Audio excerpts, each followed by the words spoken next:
नमस्कार दोस्तों आज मैं आपको एक ऐसी दवा के बारे में बताने वाला हूं जो कि खास तौर से पुरुषों के लिए एक बेहतरीन दवा माना गया है। स्पेशली आज की भाग दौड़ भरी जिंदगी में, तनाव से भरा हुआ माहौल में, जहां हम सब बिजी रहते हैं अपना काम को लेकर, अपना बिजनेस को लेकर, अपना जॉब को लेकर, और इसी के कारण एक सेक्सुअल डिजायर, एक सेक्सुअल एक्साइटमेंट जो होना चाहिए था एक 25 से 30 वर्ष का नौजवान में, वो कहीं ना कहीं मिसिंग रहता है या फिर कम हो जाता है। तो इस तरह की कंडीशन के लिए होम्योपैथी में ढेरों मेडिसिन अवेलेबल है जो कि अलग अलग सिम्टम्स, अलग अलग पेशेंट की प्रॉब्लम्स के अकॉर्डिंग काम करता है। तो उन्हीं मेडिसिन में से एक मेडिसिन का नाम है योहिम्बेनम। तो आज हम लोग इसी योहिम्बेनम के बारे में बात करने वाले हैं कि इस दवा को हम लोगों को कहां और किन किन कंडीशन पर अपना यूज में लेना चाहिए और किन किन कंडीशन पे इसे हमें यूज नहीं करना चाहिए, ये भी हम जानेंगे। मेरे ख्याल से यही सबसे इंपॉर्टेंट पार्ट होने वाला है इस वीडियो का, क्योंकि यूट्यूब पर आपको मेरिट तो सबको बताता है लेकिन उसी चीज का डिमेरिट के बारे में आपको कोई बताना नहीं चाहता है। बट मैं डॉक्टर सुप्रियो दत्ता आपको हमेशा इसी चैनल पर सबसे सटीक और एक्यूरेट आइडिया मैं देने का ट्राई करता हूं। तो चलिए वीडियो को स्टार्ट करते हैं। तो दोस्तों, ये योहिम्बेनम एक एफोरोडाइजिक ड्रग है। एफोरोडाइजिक का मतलब होता है कि वो दवा जो किसी भी व्यक्ति का सेक्सुअल डिजायर्स को बढ़ाता है, इरेक्शन को प्रॉपर करता है, मेंटल टेंशन को कम करता है पूरी तरह से, और शारीरिक वीकनेस को दूर करता है ताकि एक मेल पेशेंट वो अच्छी तरह से संभोग कर सके और वो उसका आनंद उठा सके। तो इसीलिए इसे मेल एफोरोडाइजिक ड्रग कहा जाता है। लेकिन ये तभी अपना पूरा असर दिखा पाती है जब इसका कुछ प्रमुख लक्षण आपसे मैच करे, क्योंकि ये एक होम्योपैथिक मेडिसिन है और सभी होम्योपैथिक मेडिसिन अपनी अपनी जगह कुछ ना कुछ सिम्टम्स का ऊपर काम करता है, कुछ ना कुछ सिम्टम्स के ऊपर ही इसे प्रेस्क्राइब किया जाता है पेशेंट के लिए। तो इस दवा का अगर लक्षण की अगर बात करें तो इसका जो पेशेंट होता है वो मानसिक रूप से एक थका हुआ पेशेंट होता है, यानी इसका मन बहुत ही ज्यादा अशांत रहता है, बहुत ही ज्यादा एजिटेड रहता है, यानी दिमाग में बहुत ज्यादा स्ट्रेस रहता है और इसी के कारण इसका पेशेंट एकदम चिड़चिड़ा सा हो जाता है। और इसका अगर नींद की बात करें तो ये रात को सही से सो भी नहीं पाता है, इतना इसका माइंड विचलित रहता है। और रात को जब ये सोता भी है तो इनको अपना पुराने दिनों का की हुई एक्टिविटी, जो कुछ भी उसने इतना दिन तक किया है, वो उसको सपनों में याद आता है। चाहे उसका कोई गर्लफ्रेंड हो या फिर उसका कोई बेस्ट फ्रेंड हो, उसके साथ बिताए हुए लम्हे उसे याद आता है, या अपना कॉलेज या फिर अपना स्कूल की बातें इसे याद आता है। यानी कहने का मतलब इसका जो ड्रीम्स होता है वो कुछ इस तरह का होता है, यानी पुराने दिनों को की हुई एक्टिविटी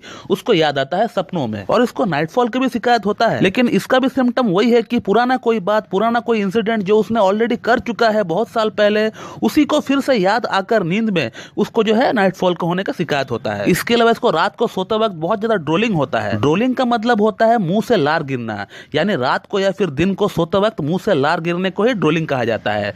और इसको ड्रोलिंग की बहुत ज्यादा शिकायत होता है। जब भी ये सोता है तो इसका मुंह से लार गिरना ही गिरना है, और इतना गिरता है कि इसका जो पिलो यानी जो तकिया है वो पूरी तरह भीग जाता है। और इन लोगों का मुंह से बहुत ही ज्यादा एक्सेसिव बदबू भी आती है। इसका अगला और एक खास सिम्टम यह है कि इसको अपना चेहरे पर यानी फेस पर हीट महसूस होने लगता है, और ये हीट का भी एक पिकुलियर सिम्टम होता है। और वो सिम्टम यह है कि ये जो हीट है ये फ्लाइंग हीट महसूस करता है, यानी कभी इस गाल पर गर्मी फील करता है तो कभी इस गाल पर गर्मी फील करता है, कभी हेड पर गर्मी फील करता है तो कभी चिन पर गर्मी फील करता है, यानी इस तरह का एक फ्लाइंग यानी उड़ता हुआ हीट ये महसूस करता है। और अब अगर इसका सेक्सुअल सिम्टम्स की अगर बात करें तो इसका जो पेशेंट है उसको थोड़ी बहुत लिंग में तनाव आता है, लेकिन ये इरेक्शन रात को सोते वक्त ही आता है। सेक्सुअल डिजायर जो होना चाहिए वो इनको आता है लेकिन बहुत कम आता है, क्योंकि इसका माइंड एकदम डिस्टर्ब रहता है। जैसे कि मैंने आपको शुरू में ही बताया कि ये जो पर्सन है एकदम एजिटेड रहता है, जिसके कारण इसको लैक ऑफ कंसंट्रेशन हो जाती है, जिसके कारण इनको इरेक्शन भी ठीक से नहीं हो पाता है। बट ये जब रात को सोता है तब इसको नींद में इरेक्शन आता है, यानी जब सबकॉन्शियस माइंड जब एक्टिव रहता है उस समय इसको इरेक्शन आता है। बट जैसे ही वो परफॉर्म करने के लिए जाता है तो उसका इरेक्शन एकदम से ठप हो जाता है। तो इस तरह की लोगों में धीरे धीरे नापुंसकता डेवलप हो जाती है, क्योंकि सेक्सुअल डिजायर इन लोगों का बिल्कुल लो हो चुका होता है और डिजायर ना रहने का कारण से वो लोग संभोग करने में असक्षम रहते हैं। तो दोस्तों, अब बात करते हैं कि इस दवा को किन किन कंडीशन पर हमें यूज नहीं करना चाहिए।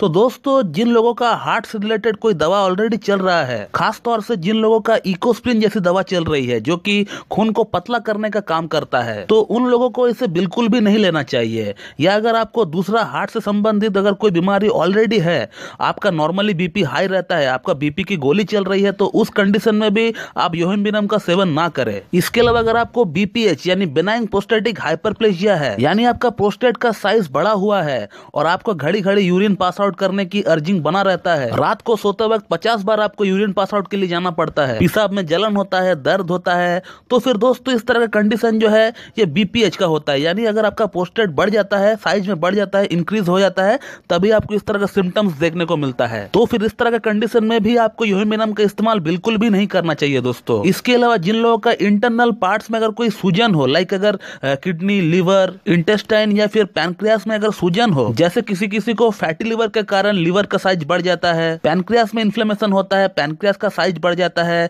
जिसको हम लोग पैनक्रियाटिस कहते हैं, या फिर हमारा स्मॉल इंटेस्टाइन या फिर लार्ज इंटेस्टाइन में अगर कोई इन्फ्लेमेशन है, या अगर किसी का हार्ट का साइज बढ़ चुका है या फिर डिजेनरेशन हो चुका है, तो इन तमाम कंडीशंस में जहां हमारा वाइटल ऑर्गन में सूजन या फिर इन्फ्लेमेशन की शिकायत हमें देखने को मिले, तो इस कंडीशन में हमें यूएमबीनम को बिल्कुल भी यूज नहीं करना चाहिए दोस्तों। स्पेशली कोई भी हार्ट की कंडीशन में इसे बिल्कुल भी ना यूज करे दोस्तों, और हमेशा इसे डॉक्टर के गाइडेंस में ही लेने का ट्राई करें दोस्तों। अब मैं आता हूँ इसका डोजेस के ऊपर कि इसे हमें यूज कैसे करना चाहिए। तो दोस्तों होम्योपैथी में यूएमबीनम का मदर टिंचर को ही ज्यादा प्रीफर किया जाता है। तो आप यूएमबीनम मदर टिंचर का 10-10 बूंद करके दिन में 2 बार हाफ कप या फिर 1 कप पानी के साथ मिलाकर पी लीजिए दोस्तों, और ऐसा करके आपको 2 महीना तक यूज करना है। तो अगर आप एक नौजवान है, आपको इंपोर्टेंसी है, आपको इरेक्टाइल डिस्फंक्शन की प्रॉब्लम हो रहा है, आपका इंपोर्टेंसी माइल्ड लेवल से है, आप कॉन्सेंट्रेट नहीं कर पाते हो फोरप्ले पे, तो इस कंडीशन पे आप जो है यूएमबीनम को अपना यूज में बिल्कुल रख सकते हैं, और मैं उम्मीद करता हूं कि आपको इससे बहुत ही बढ़िया रिस्पॉन्स देखने को मिलेगा। तो दोस्तों ये था एक शॉर्ट वीडियो अबाउट यूएमबीनम। तो मैं उम्मीद करता हूं कि आप लोगों को मेरा ये वीडियो पसंद आएगी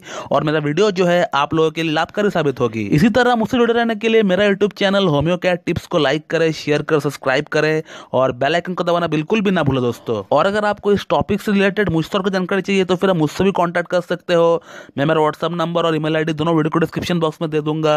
so thank you very much and have a good day.